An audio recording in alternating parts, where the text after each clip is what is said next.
Hey everybody, what's up? This is Some Type of Artist, and we're back with another episode of .hack GU Volume 2. Oh, last time, I don't even remember what happened last time.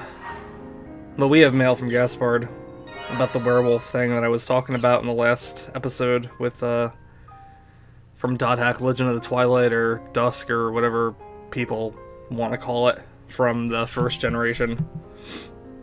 Yeah, another thing that bothered me from that one, too, was, like, the two main characters, like, it took place 4 years after the game, and the two main characters, like, won the same PC character, that, Kite and Black Rose used, so it's, like, they're different characters, but it's, like, the same character itself, and I don't know, that just kind of, like, rubbed me the wrong way, I guess. It was weird. I don't know. I'd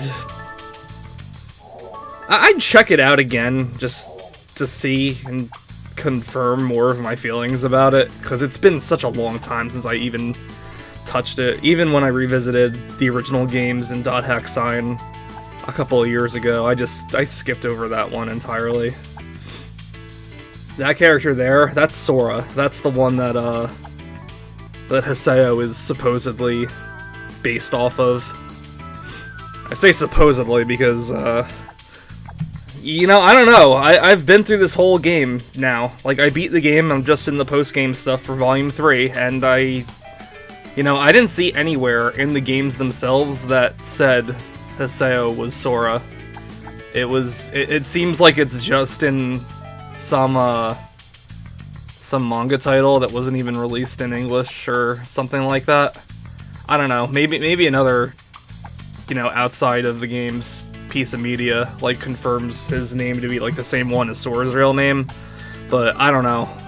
Like, I consider GU and Roots to be, like, the actual stuff in the game that's, like, I don't know, what, like, really happened. Because, like I've mentioned before, GU's entire generation in all its forms of media just mostly seems to revolve around retelling what happened in GU, either through, like, an abridged version or different things that happened in it. And I remember, like, I gotta go find this too. I'm gonna read the manga again to talk a little bit about it since I'm done with the games, and I'm gonna watch Roots again too. But I remember in one of those books that, I think it was the creator or something like that, had said that something like how every piece of GU, for, like the games and the books and everything like that, there is no one, like, be-all, end-all version of it, and that they should all be, like, considered equally or something like that. I don't know. I'll keep the book aside and read the exact quote out when I get to it, but, it kind of, like, rubs me the wrong way, because it's, like, GU was, like, 3 video games long that were, like, 20 hours each. So, I kind of hold that as, what actually happened in the game. It doesn't hold the same weight as, like a 5-volume manga, or however long it was, that you could read in a few hours. But, we're back in Crimson Versus, after I just, like, opened up, just, like, complaining about both the first generation and .hack GU. So if this is your first video watching this series, welcome. I'm glad that we were able to start off on such a positive note. But anyway, I don't know. I don't think I'm making a new deck here. I'm just kind of looking at some cards, and I thought I'd keep it in just to show off some more of the cards there. Yeah, so I didn't mention it in the when I first did the episode where I was looking at Crimson Versus, but the charisma counter on those general cards, that number represents, like, each of the unit cards has, like, a charisma point, and the 3 total unit cards can't go above the general's charisma. So, like, Balmonk has, oh, well, it's gone. But you gotta, like, keep that in mind when you're making your deck, too. So there's those charisma points, and there's AP, which is your attack power. That will be how much damage you do to the enemy in general each turn. And then there was, what else was there? There was something else. Your HP, I guess. Oh, Gaspard, you're already cool. In fact, you're so cool, the next time I hang out with Alkaid, I'm gonna bring you along. I was just nervous before. I didn't mean to call you a frickin' loser. I'm Haseo. I have no right to call anybody a frickin' loser. Yeah, that's another reason I'm just not really loving the idea that Sora is Haseo, because Sora was one of my favorite characters from .X9, and, well, you all know how I feel about Haseo. It also just doesn't really make any sense to me either, but I guess I'd have to read that actual manga to see, you know, why this change in personality happened so drastically. I mean, it's been 7 years. Sora was like 10 years old in .X9. It goes without saying, you know, a 10-year-old would change so much, you know, in that time. But I don't know. GU places like way too much emphasis on Haseo, like, and that's like its biggest downfall on me. Like the fact that all of these GU titles want to like focus so much on Haseo instead of the actual World R2 just kind of says to me they were really pushing for this character. And I mean, it worked enough. I mean, plenty of people do like Haseo. I really liked Haseo when I first got into the game, but I'm not like the same person as I was back then, and Haseo is just super obnoxious. But whatever. So we're gonna do a quest with Alkaid. This is one of those level up between arena fights kind of padding things, but it also unlocks, I should say re-unlocks the lucky animal Vital Vista back in Mac Anu. And this time we've got to kick a cat, and I'm not cool with that. Like, I can get Chim Chim since they're not, like, a real creature, but, like, something I never mentioned before, it's kind of morbid that, you know, you have to kick lucky animals to get their effects, and they try to, like, write it off by, like, seeming to enjoy it, but I don't know, at this point in the game when they were bringing up a quest to actually kick a cat, that just kind of, like, I don't know, that just made me feel, like, kind of uncomfortable. Yeah, the Malice Cat, that's what it's called. I don't care how malice it is. People either love or hate cats anyway, so you can get enough people to call any cat a Malice Cat. Here you go. They also changed some of these Vital Vista's voices too, for some reason. I'm not really sure why. Like, they changed like a little bit of voices like here and there between the volumes for some of the NPCs, and it's kind of weird. Like Mecha Grunty and the Vital Vistas, and what else was there? Basically, kick or be haunted. Oh man, I always get into big messes whenever I run into unlucky animals.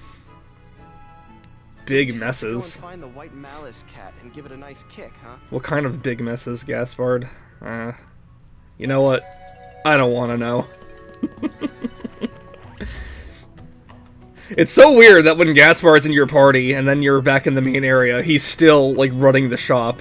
It's like, okay, I'm just gonna go run this shop really fast, and then I'll meet you guys back here. But, yeah, it's an okay difficulty quest. It could be harder than it is. All you've got to do is kick the Malice Cat. The Malice Cat's an unlucky animal, and we didn't really run into those too much in Volume 1. I think we only ran into one, like, once, and that was, like, part of a quest, too, but I don't remember. But in addition to lucky animals, you can find unlucky animals that give you, like, bad effects. But you still need to kick them if you want to, like, get the data for this Dr. Pow guy in Mac Anu. But this one will have your HP for the rest of the field. So, I don't fight too many enemies here. I mostly just go try to find this thing as fast as I can, because, I don't know, that's just like a disadvantage, you know? Hey there, you adventurers! You'd better listen up and listen good. This here area is my territory. You got that? Mine, and nobody else's. You're trespassing! I don't know why they give all these lucky animals, like, the most annoying voices they could possibly get. Like, I was surprised that GU didn't have a Japanese audio track you can switch to. I was kind of curious to, like, just see what the Japanese voices sound like. This could get pretty tough while we're in this area. Like, I did that with, the original Dot Hack series when I played through them a couple years ago, too, and You know, I don't know. I was fine with either English or Japanese. Like, I know anime fans are, like, all up in arms about how English is, like, the worst thing you could possibly do to an anime, but I think that's such an exaggeration. But I'm curious, like, about, like, a few things in Ju, like, how they would sound in Japanese. Like, are they just as annoying in Japanese as they are in English? I did find that to be the case with some characters in, the original series. But, like, what's, like, the voice direction like when they were recording lines for this? Where it's like, alright, you are an unlucky animal. Do a stupid sounding voice with an unnecessary accent and just try to sound as obnoxious as you can. And then that just kind of happened. Ooh, that move Whirlwind is so good. I think they really wanted to show that move off, because if you do a Rengeki Whirlwind attack against an enemy, and it's just the single enemy that gets caught in it, they'll do a little, some, like, different camera moves, or camera views, camera moves, like different camera views for it. But we've seen these guys in the last episode. I leave a couple of them in, but that's kind of it. I don't know why I have my dual swords out instead of my broadsword to get rid of their shells faster. But it looks like we're doing just okay anyway, so I guess it doesn't really matter. I know I brought the dual swords out so I can get the bonus to the skill points item that I just used from the bike mission guy in the last episode. But I think I might have forgotten to put the broadsword back on, but then realized, hey, using twin blades is a lot more fun than using the broadsword, so I'm just gonna stick with this for a while. Yeah, that broadsword just kind of gets boring fast. Like, it's definitely better to use against some enemies than others for that raw power, but I mean, I don't know. I'm always a fan of, like, weapons that hit many times, even if their damage output is low, just because it just feels more satisfying getting in more hits. So I think that's one of the reasons why I've always liked Twin Blades in the Dot Hack series. But the broadsword, it's just like, swing the sword, and then charge for a follow-up attack. Or charge the sword for one bigger attack. And it's like, that's it. Like, I like how Teseo and any other Twin Blade just, like, spins at each time they, like, hit the enemy there. It's just, I don't know, it's just, like, a lot more satisfying to me. And hearing, like, the sounds of it, too. I do miss the original, like, Rengeki sounds, though. That's, I don't know why they changed the sound effect for them in Volume 2, and I'm pretty sure they changed it again in Volume 3. It's weird.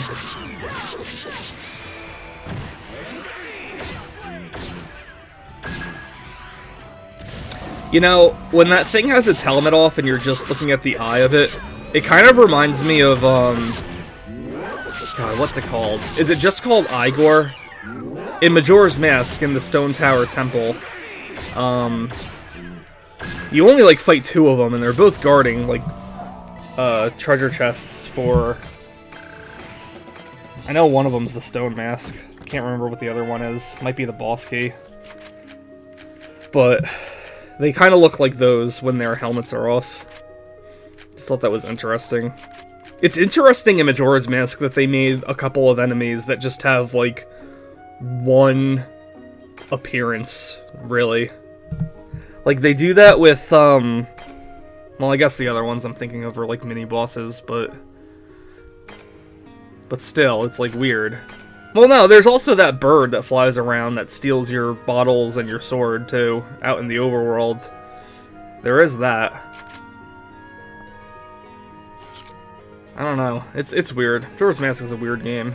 It's a great game, but it's weird. I know a lot of people are still kind of, like, on the fence of Majora's Mask because of the 3-day time mechanic and everything like that. But, I don't know. I guess since I played it as a kid and was able to, like, study the guide and everything, it wasn't really that much of a challenge for me to, like, grasp it after a while. Like, I never really feel, like, rushed or anything like that, but I can see where some other people could get really intimidated by it.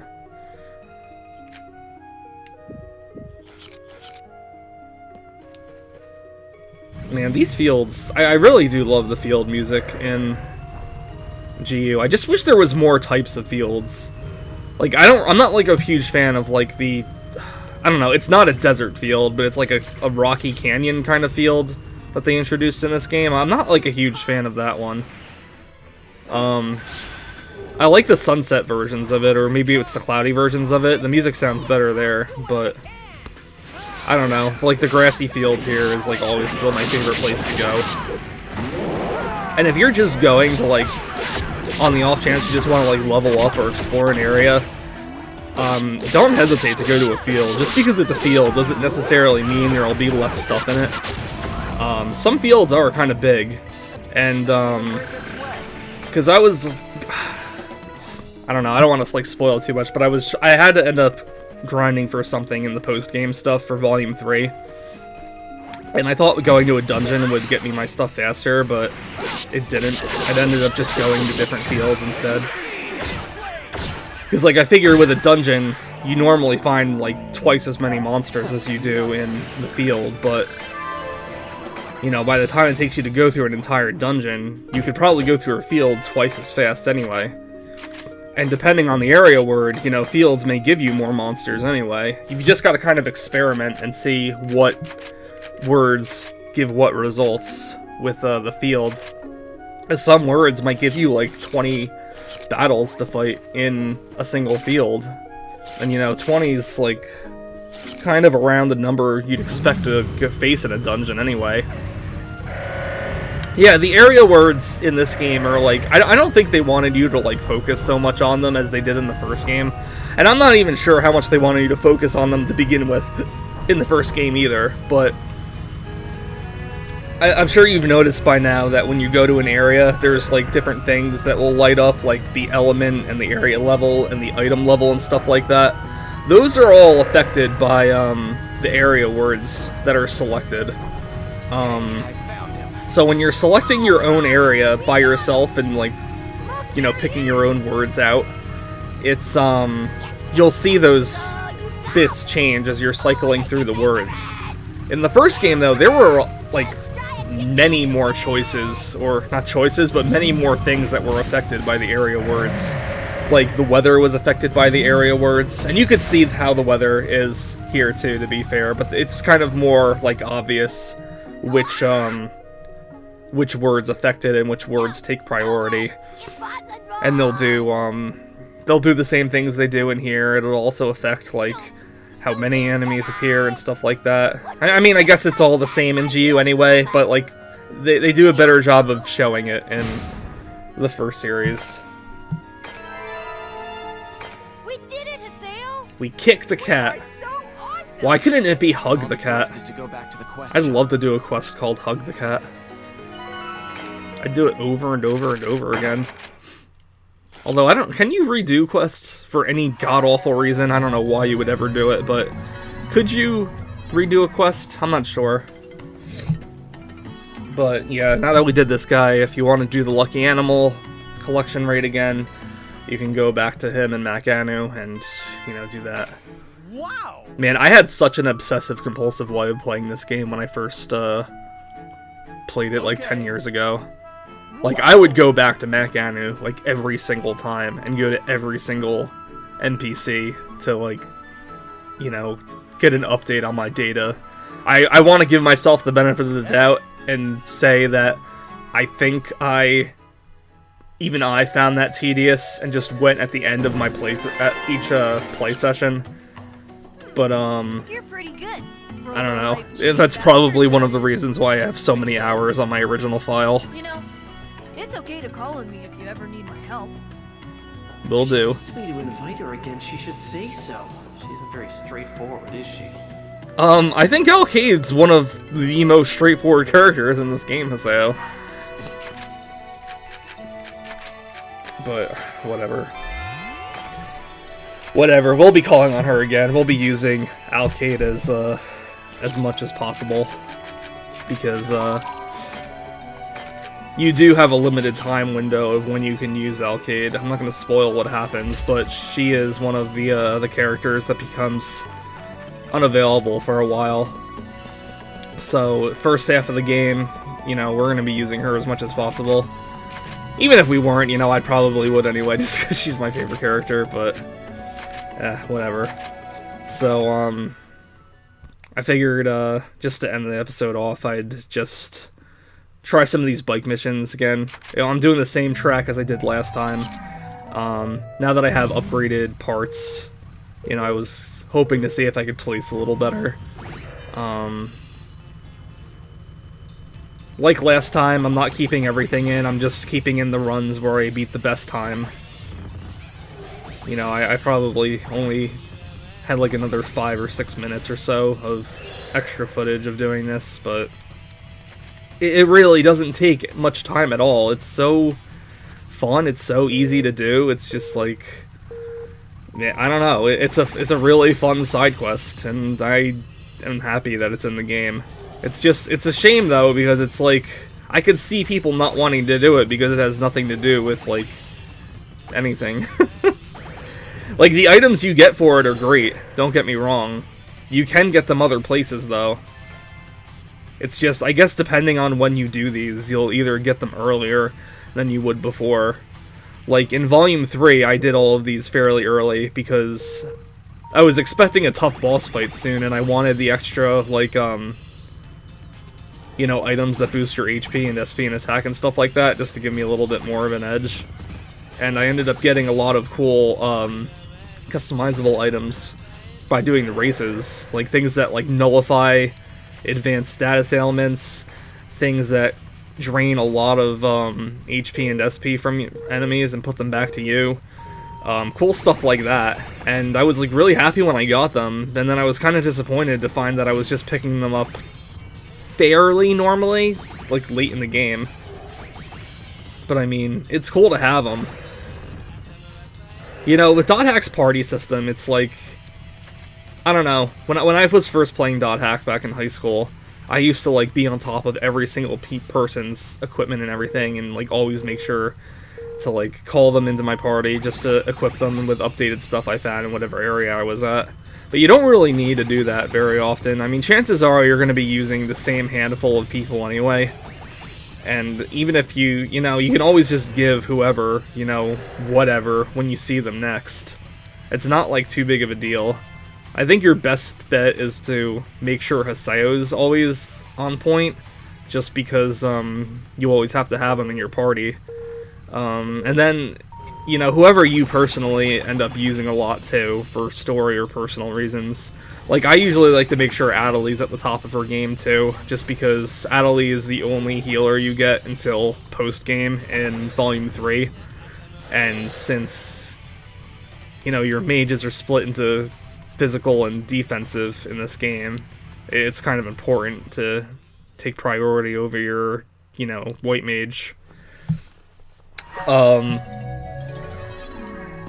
I know Kun and Pai are also around a lot for story things, but I feel like you don't see them as much as the game would make you believe they would. I don't know. It's hard to say. And then the other characters, you know, they're just not there quite yet in the story. I don't want to spoil them for you, but whatever.